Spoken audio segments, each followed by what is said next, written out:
Hello, Mrs. Carr and Mrs. Fry's class. Welcome to our final week of graded instruction. Not the final week of school, but the final week of activities that will be used to grade you based on your participation and your engagement.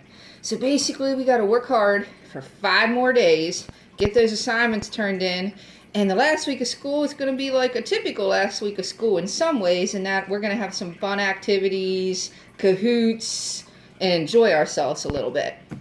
So, back on track. Today is Monday, so we are going to be working on math. We're going to continue angle measurements, but once again, you're not going to need a protractor because we're going to take what we know and use it to find the missing part. So, quick preview for today. All of our angles today are either going to add up to 180 degrees or 90 degrees. So when we're given one of the adjacent, remember adjacent means next to, when we're given one of the adjacent angle measurements, we'll just have to subtract to get the missing angle measurement. Sound easy enough? It is. I'm going to show you. So we're going to start with a supplementary set of adjacent angles. That was a mouthful. Probably thinking, what? Supplementary is a fancy word for 2 angles. Could be more than 2, but today we're going to stick with 2. 2 angles that add up to 180 degrees. Which is basically a straight line. So, let's say I have part of a supplementary angle, and I know that that part is 50 degrees, but I don't know the missing part.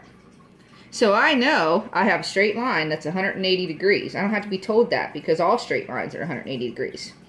I have ABC, which is 50 degrees, and I need to figure out the missing obtuse angle that would add up to 180 since these are supplementary. So basically it becomes a subtraction problem. 180 minus 50. I know you can do that in your head. I'm going to write it out anyway. So basically what that's going to tell me is my missing part of my supplementary angles is 130 degrees. Very simple. Anytime you're working with supplementary angles, you just have to subtract what you know from 180. Let's try one more.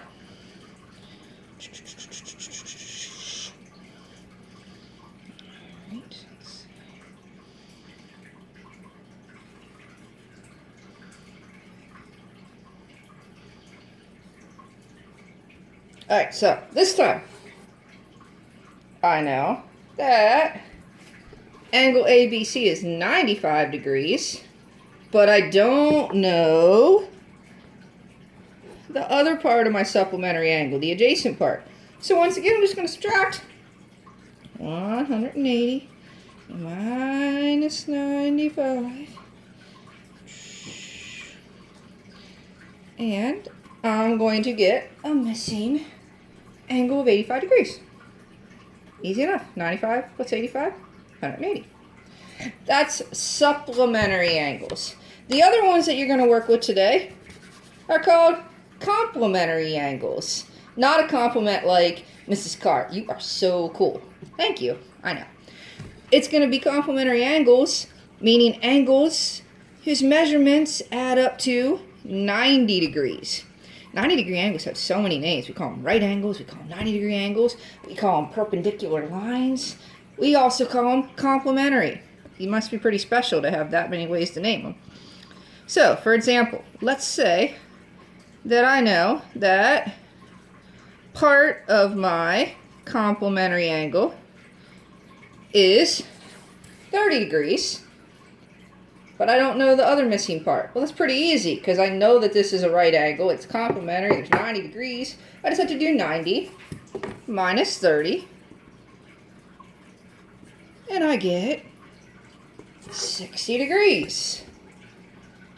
Very simple. Those are the 2 complementary angles. Let's try one more.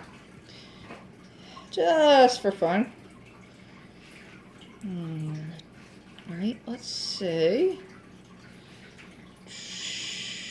that I have part of my complementary party foul. Alright, I have part of my complementary angle is 70 degrees, and I'm missing the small little part that's going to make it equal to 90. Once again, I just have to do 90 minus 70, and I get my missing complementary angle of 20 degrees. So today's pretty simple. It's going to stick to basic subtraction because we are going to know that we either are using supplementary angles that are going to add to 180. So I just got to take 180 and subtract part to get the other missing adjacent angle. Or we're going to use complementary angles that are going to add to 90. So I just got to take 90 and subtract the angle that I'm given to get that missing part. Simple, simple, simple. Subtracting from 180 or subtracting from 90. Easy enough. Alright, so you're going to make sure you go to the classwork tab, find today's date, click on the slides for today's instruction, and then open and complete your exit ticket to turn in. Remember, this is the last week of instruction. Let's nail this work, okay? This is finishing your 4th grade career on a high note. Also, make sure you go to Mrs. Fry's class for ELA and do your iReady minutes for today. And that is about all I have for this morning. I'm going to leave you with a corny math joke today. So we haven't had a corny math joke in a while. What is a math teacher's favorite season? What is a math teacher's favorite season? Summer. Summer. Like adding things up, some. I know, it wasn't great, but I'm looking forward to summer, and some of our temperatures lately have been making me feel that way. So, math teacher's favorite season is summer. Have a good one. Make sure you get your work turned in. Don't let it pile up. And let's end 4th grade graded work on a high note. So next week we can just have a lot of fun together. All right. See you tomorrow, guys.